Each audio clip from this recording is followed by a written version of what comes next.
all that little things that he needs to learn, and then you will realize that that's what education is all about. Education is not about qualifications.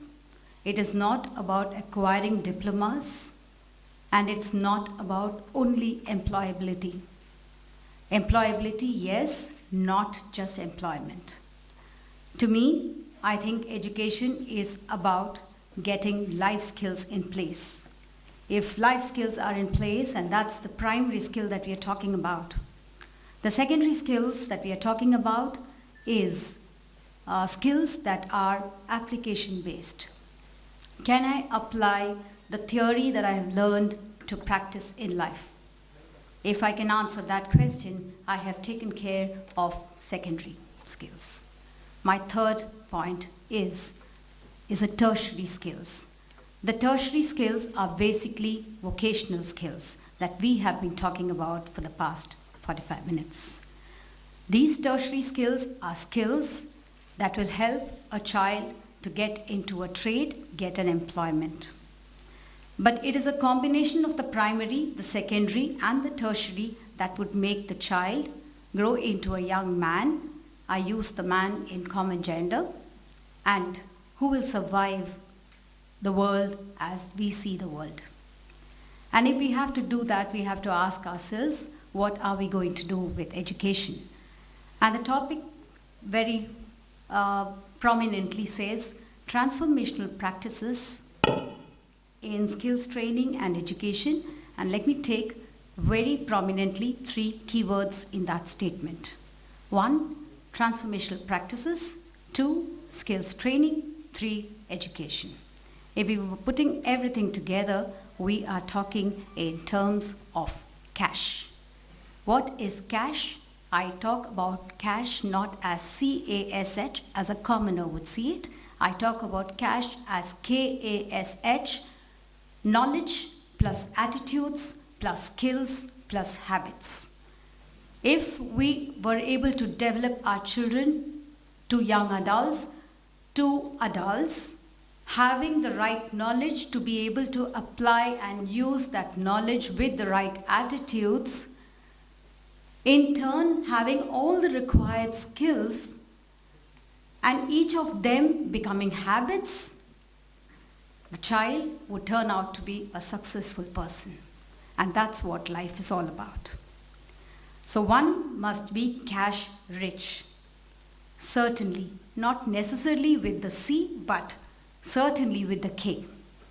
And if we are cash rich, many of our aspects of our life is taken care of. If I were to add K plus A plus S plus H, I will say is equal to employability. Ask yourself as employers, what are you looking for in a person who enters your industry? This is what you want. You want the person with the right knowledge, you want a skilled person, you want people with the right attitude and have good habits. If all this is in place, you know that this person is employable and he is the man for you.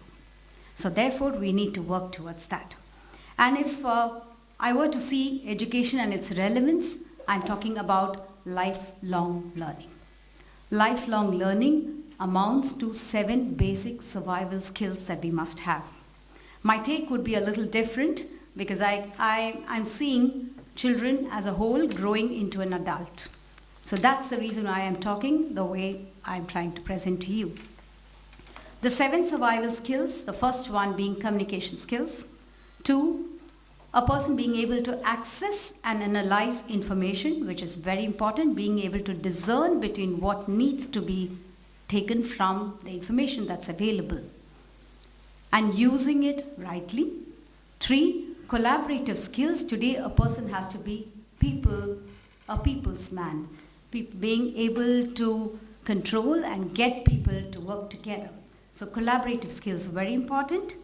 Agility and adaptability is a 4th skill that we need to teach. Critical thinking and problem solving, very important in life. Initiative and entrepreneur is the 6th skill that I can talk about. Curiosity and imagination is a 7th skill. If all these 7 skills are put together, a man can survive. So I come back to what will provide these skills. Whether it is school education or whether it is college and higher education, what you need to work on is a curriculum, as was rightly said.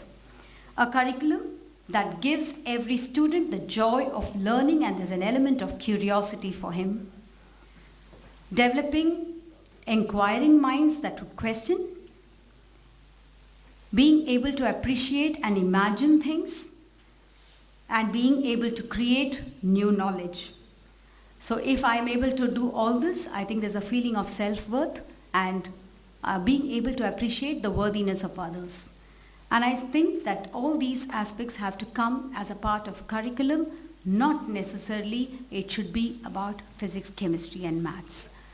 Let's ask ourselves this question: if after 25 years of your schooling, if I ask you, each one of you, what is one lovely memory that you'll have about your school, you will not remember the most interesting question paper that came across to you.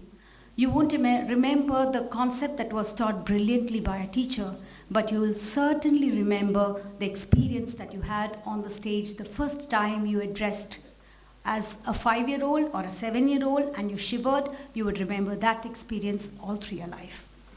So this is what is skills training according to me. So what do we do as schools? Give judgmental skills for the children, being able to make things meaningful for them. So critical analytical skills is what we need to work on. And for all the skills that needs to be training, we need to train the trainers. And the need to train the trainers is very important for the simple reason that we cannot be teaching our students skills for the next century with a century back old trained processes. We need to be having current training processes, current thinking processes in order to create thinkers for the future. The country needs thinkers. The country needs doers. But we cannot use the previous generation's ideas to go on with the next generation. You need to be thinking currently. And it is not that what is old is not good. What I'm trying to do is one needs to constantly train. However well educated one may be, however well one is trained, one needs to update, and therefore training of teachers is very important, whether it is for skills training, whether it is for curriculum. Most teachers spend a lot of time in monolithic work, and when I call about monolithic work, I'm talking about very routine kind of work.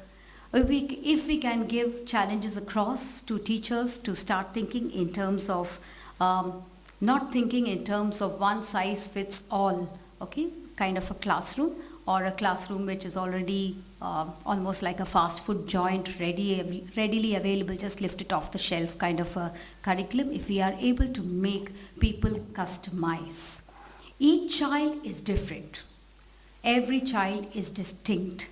But our education system makes it like a pancake, because we expect our children to finish the 10, finish 12, and then go in for a degree.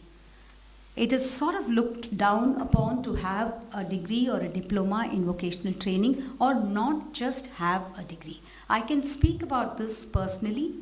I had a school in Mumbai, I would say Thane exactly. It's called the Singhania School. I have 5,600 kids all coming at the same time and leaving at the same time. So at any point of time in my campus, I have 5,600 young, energetic minds. And this is a group that also has in the evening a vocational training center for street boys. We have trained so far about 1,100 street boys in all vocational courses. We get professors from ITI who help these boys to train for refrigeration, air conditioning, plumbing, electricals, mechanics, motor mechanics, and things like that. And each one of them to date is employed brilliantly. Some of them have even gone to the Gulf to make their way. And what gives us great satisfaction are these boys are that the fact that none of them had even 8th pass. But they're able to do it so well for the reason that they are willing to learn. and we are willing to impart that kind of education. I'm giving this example to say that some of them are brilliant, have no diplomas. I know if they survive in our country, many of us will just look at them as electricians or as plumbers or as motor mechanics. We wouldn't be thinking of them as skilled as an engineer would be. But that's it. Because if you were to see, skilled labor is today getting more expensive. I was in Holland couple of weeks back, and we were visiting some schools there, and we saw children being trained for masonry. So there were bricks layered one over the other, and the children were being taught how to build a house. There were children taking care of horticulture, and it's a full-time course.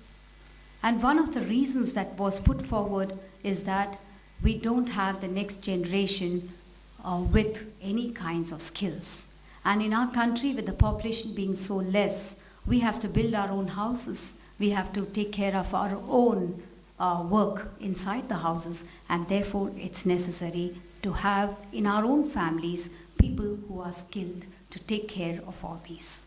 So this is, I think, what we need to be thinking about. Tomorrow, despite the kind of population that we have, what we need to have amongst ourselves is the most important is entrepreneurial skills. Are we able to create entrepreneurs from amongst our children? Are they able to create jobs for others?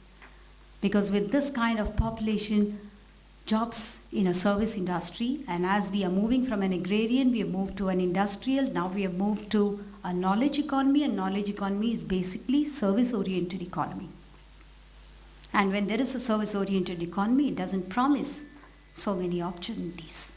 So therefore, we have to ask ourselves, are we providing entrepreneurial skills? It is not just the skills, because it's important even if a person is not going to be self-employed, but if he is going to work in a company, today we are talking in terms of intrapreneurial opportunities. Within the company, can the man become an entrepreneur? So if that is what we need to think in terms of, so where are we going to take them on? This is a thought that we have to do, and for all this, again, we are talking in terms of role of industry. Role of industry, much of it is a gap analysis if we try to do. As of now, I still think in majority of it, I'm not talking about my school or schools in the cities and in the big towns, but let's take schools across the country. Can we ask ourselves, is the industry able to spell out to us and define clearly what are the skills that they're looking out in people when they are employed? If the industry does that, I think higher education will get the clue and work faster. If the higher education spells it out to schools, schools will start knitting. So we need to have this value chain across where one is a feeder to the other. The schools become feeders to higher education in the truest sense of the term. It is not about so many other subjects that one needs to study. I'm very glad that the government is taking initiatives. As we heard the earlier speaker speaking on it, we did realize that there is a small move, but the move hasn't reached across.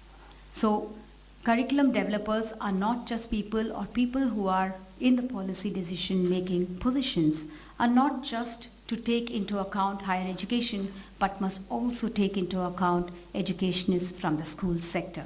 Because then we know what we are going to be giving for the next stage. Because what a child is learning in school, he must know that it's going to help him in his future.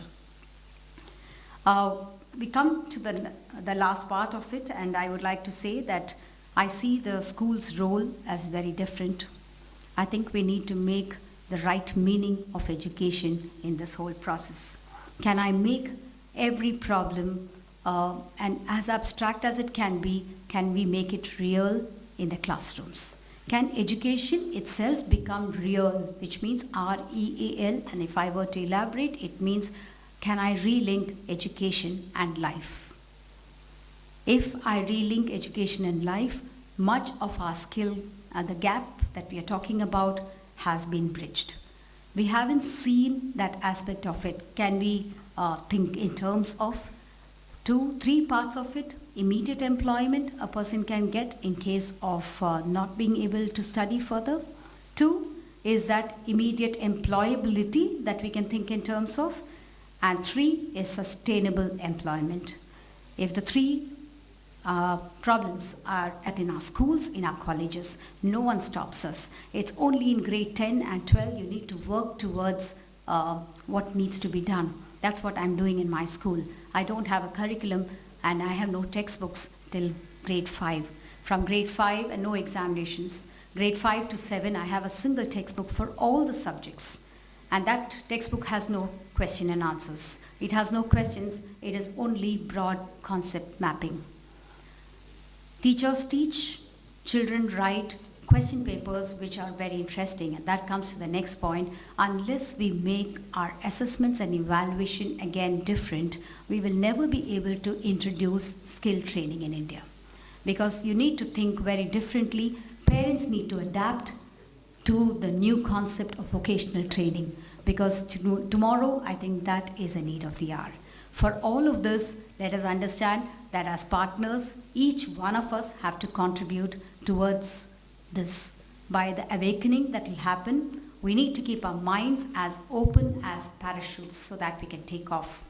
Education is all about wings to fly high, but roots to be grounded. Thank you.